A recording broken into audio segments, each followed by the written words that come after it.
Hello, जय हिंद, वंदे मातरम। साथियों अगर आप यूपी होम गार्ड की तैयारी कर रहे हैं तो ये वीडियो आपके लिए बहुत ही इंपॉर्टेंट है, क्योंकि साथियों मैं यहाँ आपको तब तक प्रैक्टिस सेट कराता रहूँगा जब तक कि आपका एग्जाम नहीं हो जाएगा। साथियों ये आज का हमारा प्रैक्टिस सेट नंबर जो है, ये 2 प्रैक्टिस सेट हमारा होने वाला है। इससे पहले मैं आपको एक प्रैक्टिस सेट करा चुका हूँ जो कि लोगों ने बहुत प्यार दिया है, तो उसी के अनुसार मैं आपको डेली प्रैक्टिस सेट कराते रहूँगा जब तक कि आपका एग्जाम नहीं हो जाएगा।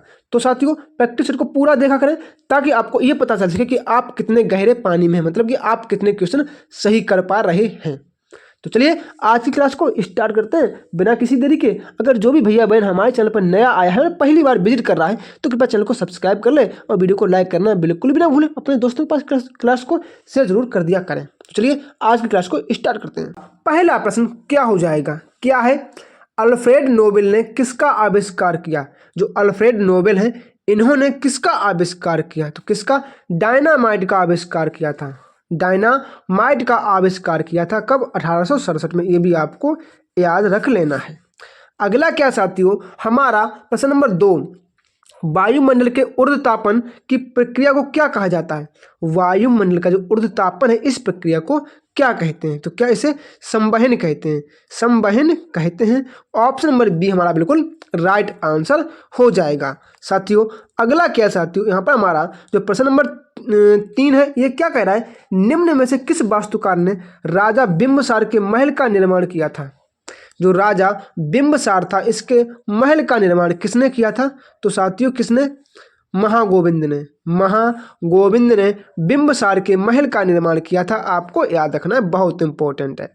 अगला क्या साथियों, यहाँ पर हमारा जो प्रश्न नंबर 4 है, ये क्या कह रहा है?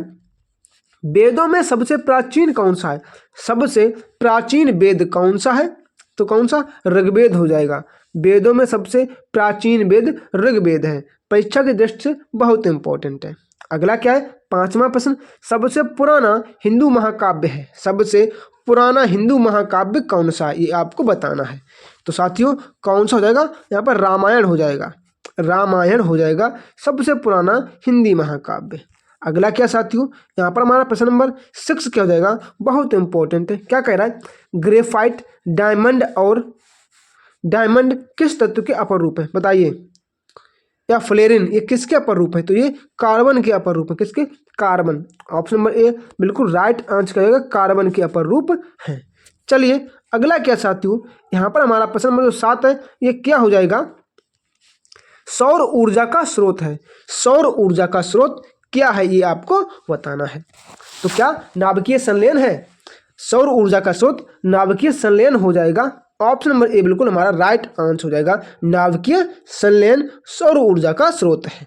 अगला क्या है? प्रश्न नंबर 8, इसमें से कौन बायोडिग्रेडेबल नहीं है? बताइए। बायोडिग्रेडेबल नहीं है कौन? तो सब्जी नहीं है। क्या? सब्जी। ऑप्शन नंबर ए बिल्कुल राइट आंसर हमारा हो जाएगा। सब्जियां बायोडिग्रेडेबल नहीं होती हैं। अगला क्या साथियों, यहाँ पर हमारा प्रश्न नंबर 9 क्या कह रहा है? होयसल मंदिर कर्नाटक में कहाँ है? होयसल मंदिर ये कहाँ है? तो ये हैलेबीडु में। किसमें? हैलेबीडु। ऑप्शन नंबर हमारा ए बिल्कुल राइट आंसर हो जाएगा। आपको याद रखना है, परीक्षा की दृष्टि से बहुत इंपॉर्टेंट है। अगला क्या कह रहा साथियों, प्रश्न नंबर 10, किस पुर्तगाली गवर्नर ने ब्लू वाटर नीति की शुरुआत की थी? ब्लू वाटर नीति की शुरुआत किसने की थी? बताइए साथियों। तो किसने? Francisco de Almeida. ये पुर्तगाली गवर्नर था जिसमें ब्लू वाटर जो नीति है इसकी शुरुआत की थी। अगला क्या साथियों, यहाँ पर हमारा प्रश्न नंबर जो 11 है, ये क्या कह रहा है? 1875 में मोहम्मदन एंग्लो ओरिएंटल कॉलेज की स्थापना कहाँ हुई थी? देखो ये कौन सा है? तो किस? अलीगढ़ में हुई थी। मोहम्मद साहब जो मोहम्मद सैयद के द्वारा इनकी स्थापना 1875 में की गई थी। अगला क्या साथियों, यहाँ पर हमारा प्रश्न नंबर साथियों 12 क्या कह रहा है? मथुरा कला विद्यालय देश काल के दौरान अपने शीर्ष पर था। मथुरा कला विद्यालय किसके? कुषाण वंश के समय, जब कुषाण का शासन चल रहा था, कुषाणों का, उस समय कला के अपने शीर्ष पर, चरम पर था। अगला क्या साथियों, यहाँ पर हमारा प्रश्न नंबर 13 क्या हो जाएगा साथियों? इनमें से कौन सा स्तनधारी प्राणी उड़न लोमड़ी के रूप में जाना जाता है? उड़न लोमड़ी। तो 13 का आंसर का चमगादड़। ये बहुत इंपॉर्टेंट प्रश्न है। इस प्रश्न का आंसर बहुत से बच्चे नहीं दे पाते हैं, तो वे गलत करके आ जाते हैं। अगला क्या साथियों, यहाँ पर हमारा प्रश्न नंबर 14 क्या हो जाएगा, निम्नलिखित में से कौन से विटामिन को मानव शरीर में संश्लेषित किया जा सकता है। मानव शरीर में किसे संश्लेषित किया जा सकता है, विटामिन B3 को मानव शरीर में संश्लेषित किया जा सकता है। ऑप्शन नंबर डी बिल्कुल राइट आंसर हमारा हो जाएगा, परीक्षा की दृष्टि से बहुत इंपॉर्टेंट है। अगला क्या साथियों, यहाँ पर हमारा प्रश्न नंबर 15 है। ये क्या कह रहा है, कौन सा खनिज मांसपेशियों और तंत्रिका तंत्र को सक्रिय और नियंत्रित करता है। कौन सा खनिज मांसपेशियों और तंत्रिका तंत्र को सक्रिय और नियंत्रित करता है, ये आपको बताना है। तो कौन सा है, मैग्नीशियम। ऑप्शन नंबर डी बिल्कुल राइट आंसर हो जाएगा, मैग्नीशियम हमारा सही आंसर हो जाएगा। अगला क्या साथियों, यहाँ पर हमारा प्रश्न नंबर जो 16 है, ये क्या कह रहा है, सेबी का पूर्ण रूप क्या है। सेबी का पूर्ण रूप क्या हो जाएगा, तो क्या Securities and Exchange Board of India. Option number C बिल्कुल राइट आंसर हमारा हो जाएगा, ये आपको याद रखना है। अगला क्या साथियों, जो प्रश्न नंबर हमारा 17 है, ये क्या हो जाएगा, एग मार्क क्या है। जो एग मार्क है ये क्या है साथियों, जैसे कि जब आप बाहर से जैसे कुछ भी लाते हो, गेहूं लेके आते हो, खाने का कुछ सामान लेके आते हो, जैसे आपने चिप्स लिए, चिप्स के पैकेट पर एग मार्क लगा होता है, वो नहीं, जैसे ये आपको इस तरीके का एक मिलेगा, छोटा सा डिब्बा मिलेगा ऐसा, सॉरी ऐसा होगा हरे कलर का मैं आपको बता देता हूँ कैसा होगा, ये ऐसा होगा, हाँ एक ऐसा डिब्बा होगा, उसमें एक ऐसा बिंदु रखा होगा, कैसा एक बिंदु ऐसा रखा होगा, तो वही एग मार्क का चिन्ह होता है, आपको याद रखना है। आप कभी जाएं दुकान पे उसे जरूर देखें। तो क्या करता है, ये खाद्य वस्तुओं के गुणवत्ता का अनुशासन की मोहर होती है, आपको याद रखना है। अगला क्या साथियों, यहाँ पर हमारा जो प्रश्न नंबर 18 है, क्या हो जाएगा, निम्न में से गेहूं की खेती के लिए कौन सी मिट्टी उचित है। गेहूं की खेती के लिए कौन सी मिट्टी उचित है, ये आपको बताना है। तो कौन सी, दोमट मिट्टी उचित है गेहूं की खेती के लिए। अगला क्या साथियों, यहाँ पर हमारा प्रश्न नंबर 19 क्या कह रहा है, यूगोस्लाविया की राजधानी है। यूगोस्लाविया की राजधानी क्या हो जाएगी, तो क्या बेलग्रेड। बेलग्रेड कहाँ है, ऑप्शन नंबर बी में है, आपको टिक कर देना है, बिल्कुल राइट आंसर हो जाएगा साथियों, ऑप्शन नंबर बी क्या कह रहा है। चलिए अगला क्या यहाँ पर हमारा प्रश्न नंबर जो 20 है, ये क्या कह रहा है, डियागो गार्सिया कहाँ स्थित है। डियागो गार्सिया ये कहाँ स्थित है, तो कहाँ, हिंद महासागर में स्थित है। ऑप्शन नंबर जो बी है बिल्कुल राइट आंसर हमारा हो जाएगा, परीक्षा की दृष्टि से बहुत इंपॉर्टेंट है। अगला क्या साथियों, यहाँ पर हमारा प्रश्न नंबर 21 क्या कह रहा है, मुंडा भाषा समूह देश से संबंधित है। मुंडा भाषा समूह किससे संबंधित है, बताइए। तो किससे, ऑस्ट्रो एशियाई। ऑप्शन नंबर जो ए है राइट आंसर हमारा हो जाएगा, आपको याद रखना है। और साथियों अगर आपको किसी भी प्रश्न का आंसर आ रहा है तो कमेंट बॉक्स में कमेंट करते रहें लगातार। अगला क्या है, निम्नलिखित में से किस नदी का उद्गम भारत के बाहर है। भारत के बाहर किस नदी का उद्गम है, तो 22 का आंसर हो जाएगा ब्रह्मपुत्र। ऑप्शन नंबर ए है बिल्कुल राइट आंसर होगा ब्रह्मपुत्रा। अगला क्या है, यहाँ पर हमारा प्रश्न नंबर 23 क्या कह रहा है, आपातकाल के समय भारत के राष्ट्रपति कौन थे। जब आपातकाल था तो उस समय भारत के राष्ट्रपति कौन थे, 23 का आंसर हमें बताना है। तो क्या जाएगा, Fakhruddin Ali Ahmed. Fakhruddin Ali Ahmed, option number D बिल्कुल राइट आंसर हमारा हो जाएगा। अगला क्या साथियों, यहाँ पर हमारा प्रश्न नंबर 24 क्या कह रहा है, भारत में बहादुरी का सर्वोच्च सम्मान कौन सा है। भारत में बहादुरी के लिए जो सर्वोच्च सम्मान है वह परमवीर चक्र है। तो ऑप्शन नंबर बी आपको याद रखना है, क्या, परमवीर चक्र। अगला क्या कह रहा है 25 नंबर, सीरिया की राजधानी है। सीरिया की राजधानी है, ये क्या हो जाएगी, दमिश्क। दमिश्क हो जाएगी, option number B right answer हमारा हो जाएगा। अगला क्या साथियों, यहाँ पर हमारा प्रश्न नंबर 26 जो है, ये क्या कह रहा है, my passage from India. My passage from India द्वारा लिखी गई एक किताब है। ये पुस्तक किसके द्वारा लिखी गई है, तो 26 का आंसर आपको बताना है। क्या हो जाएगा इसका answer, Ismail agent. Ismail agent के द्वारा ये बुक लिखी गई है। ऑप्शन नंबर डी बिल्कुल राइट आंसर हमारा हो जाएगा, जो कि आपकी परीक्षा की दृष्टि से बहुत इंपॉर्टेंट है। अगला क्या साथियों, यहाँ पर हमारा प्रश्न नंबर 27 क्या कह रहा है, नई दिल्ली में पहली बार संविधान सभा की बैठक कब हुई थी। साथियों नई दिल्ली में पहली बार संविधान सभा की बैठक कब, 9 दिसंबर 1946। कब, 9 दिसंबर 1946 को हुई थी, ये आपको बताना है। तो ऑप्शन नंबर क्या हो जाएगा इसका, राइट आंसर सी, आपको टिक कर देना है। अगला क्या है 28 हमारा क्या हो जाएगा साथियों, भारतीय संविधान की डैश भारतीय गणराज्य की आधिकारिक भाषाओं की सूची प्रदान करती है। भारतीय संविधान की देश भारतीय गणराज्य की आधिकारिक भाषाओं की सूची प्रदान करती है। 28 का आंसर क्या हो जाएगा? 8वीं अनुसूची। भाषाओं का उल्लेख किसमें? 8वीं अनुसूची में। ये आपको याद रखना है। ऑप्शन नंबर डी है जो बिल्कुल राइट आंसर हमारा हो जाएगा।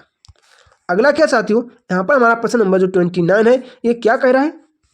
भारतीय संविधान में राज्य के नीति निर्देशक तत्वों की अवधारणा को कहाँ से लिया गया है? बताइए, इनको कहाँ से लिया गया है? 29 का आंसर आपको बताना है। तो कहाँ से लिया गया है? DPSP सॉरी कहाँ से लिए गए? तो कहाँ आयरलैंड से लिए गए। आयरलैंड, तो आयरिश का संबंध हमारा राइट आंसर रहेगा ऑप्शन नंबर ए। अगला क्या है? प्रश्न नंबर 30 क्या कह रहा है?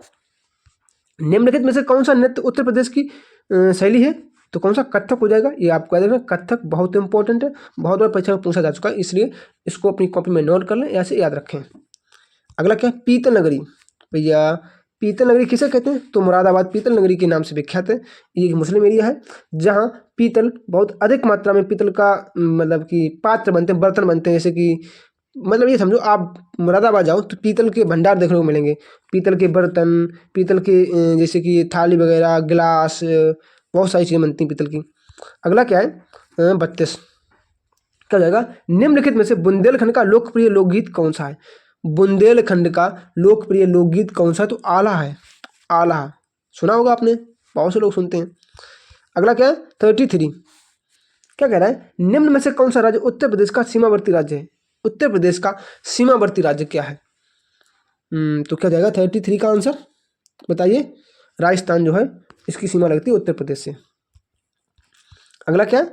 34 क्या कह रहा है? उत्तर प्रदेश पुलिस के चिन्ह में कौन से जानवर का चित्र है? तो मछली का चित्र है। किसका?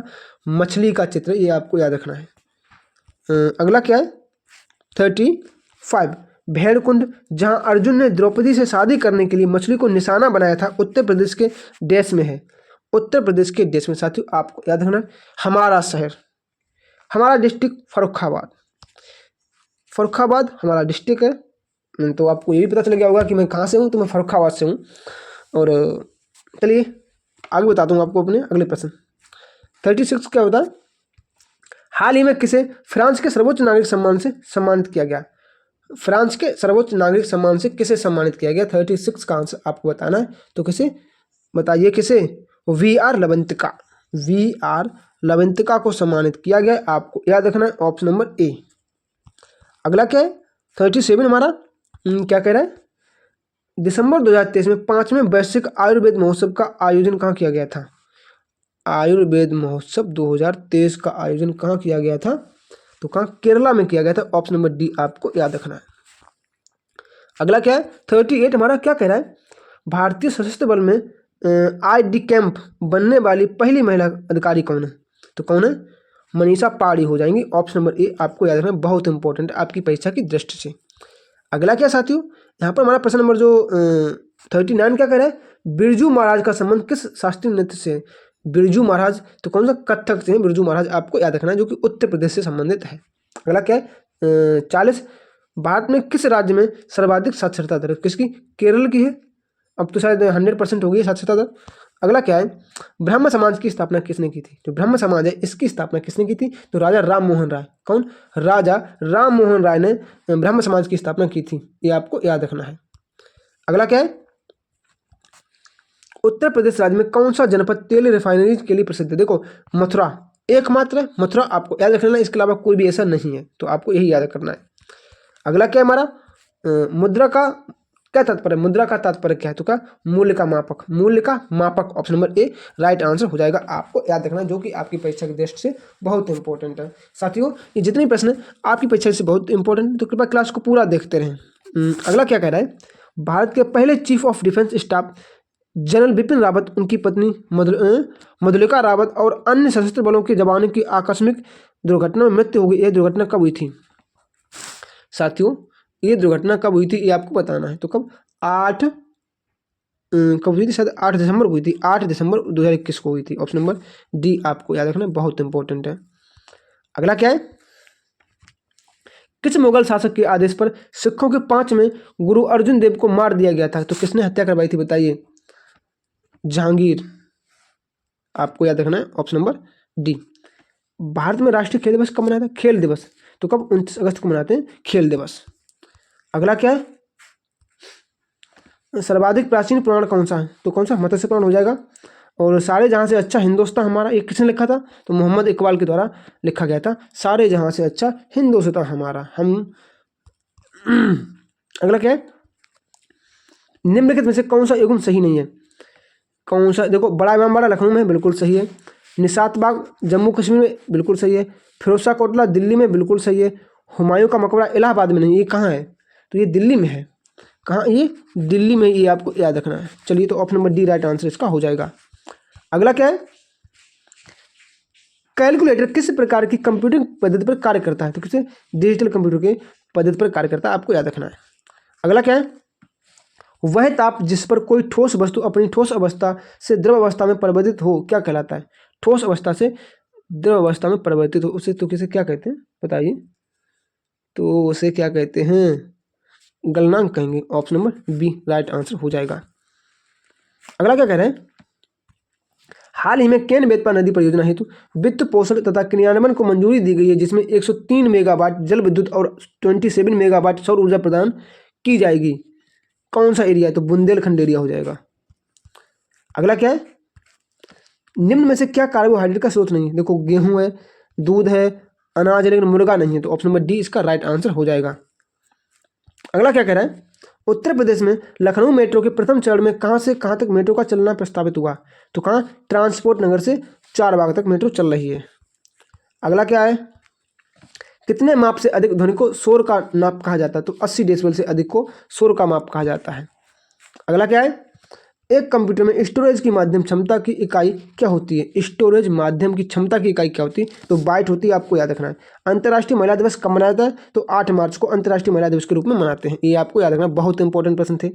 अगला क्या है, भारत में किसी राज्य की प्रथम महिला मुख्यमंत्री कौन बनी है, तो मुख्यमंत्री बात हो रही है, मुख्यमंत्री सुचेता कृपलानी बनी उत्तर प्रदेश की, ये आपको याद रखना है। अगला क्या है, उत्तर प्रदेश राज्य का भारत में क्षेत्रफल की दृष्टि से स्थान कौन सा है, तो 4th रैंक है, option number D right answer हमारा हो जाएगा। क्या है ये हमारा प्रश्न, निम्न में से किस व्यक्ति को सर्वप्रथम भारत रत्न पुरस्कार दिया गया, तो सी गोपालाचार्य को दिया गया था। अगला क्या है, नेक्स्ट प्रश्न हमारा क्या हो जाएगा साथियों, ये आपको याद रखना है। क्या कह रहा है, भारत में नदी पर बना सबसे लंबा पुल कौन सा है, तो कौन सा, महात्मा गांधी सेतु गंगा नदी पर बना, ये आपको याद रखना है। अगला क्या है, किसी क्षेत्र की औसत जलवायु को जानने के लिए निम्न में से किसका योगदान नहीं होता है, किसका योगदान, तो बच्चों की संख्या का योगदान नहीं होता है। अगला क्या है, उत्तर प्रदेश वन निगम कब स्थापित किया गया, तो कब, 25 नवंबर 1974, ऑप्शन नंबर ए हो जाएगा राइट आंसर, आपको याद रखना है। साथियों, अब आप मुझे ये बताइए, जो आज के प्रश्न किए हैं, कि आपको ये प्रश्न अच्छे लग रहे हैं, अगर आपको अच्छा लग रहा है तो वीडियो को लाइक, चैनल को सब्सक्राइब करना बिल्कुल ना भूलें, अपने दोस्तों के पास क्लास को जरूर शेयर करें। अगर आपको इसकी PDF चाहिए तो हमारे टेलीग्राम चैनल से, मेरे टेलीग्राम चैनल ज्वाइन करें और PDF प्राप्त करें, वहाँ पर PDF आपको फ्री में उपलब्ध है। चलिए मिलते हैं अपनी अगली क्लास में, तब तक के लिए जय श्री राम, राधे।